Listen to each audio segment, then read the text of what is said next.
So I started with Ontario, and I was blown away by what we found.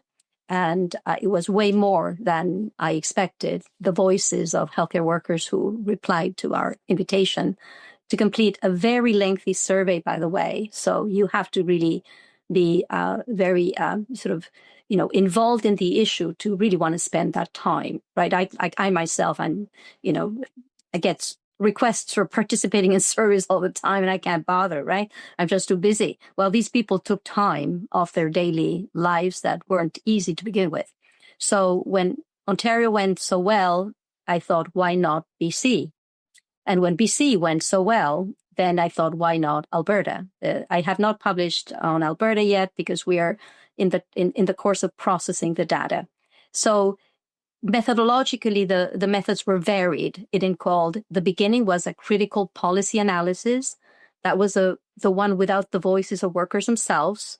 Then came a series of surveys, but because of the wealth of information we collected, it had both quantitative data, so that was a quantitative analysis of the survey data, right, carefully crafted with input from workers themselves in the 2 different provinces. But then, because we allowed for open-ended answer to one single question and received an enormous amount of very valuable data, these were the voices themselves without pre-structured questions. And I decided to split each study in each provincial study in 2 and conducted a qualitative analysis. And that was just a qualitative analysis of the main themes that the workers talked about. So it's a long answer to a question. Well, no, that's exactly what I was looking for. Because I think something's really important for the viewers to understand here is you actually asked these people, had them fill out surveys.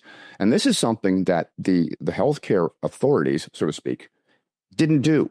They just gave out these mandates and never bothered to ask any of the healthcare workers how they felt about them.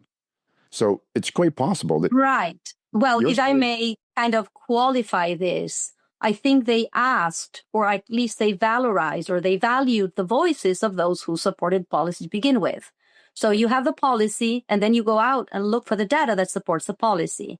Now, because that doesn't always work in a clean way, and there are people who don't like it, well, you either don't ask them too much, or you assume things about them, or you demonize them or suppress them, right? So there's a variety of things that you can do. And I'm talking as, I'm a bureaucrat and that's what I do, right? So I'm not, saying anything about their intentions, but that's in fact what they did, because otherwise they should not have been able to ignore the voices of healthcare workers themselves, whether vaccinated or not, by the way, because the very few, unfortunately, few vaccinated workers that we were able to recruit, vast majority of them express some degree of coercion.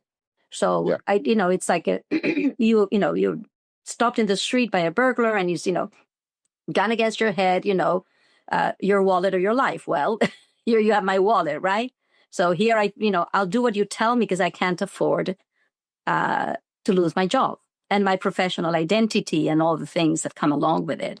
Right. Yes. And this is that a priori bias that you were talking about earlier. Exactly. So it's built into the very nature of whatever research has been done on healthcare workers themselves, in my opinion.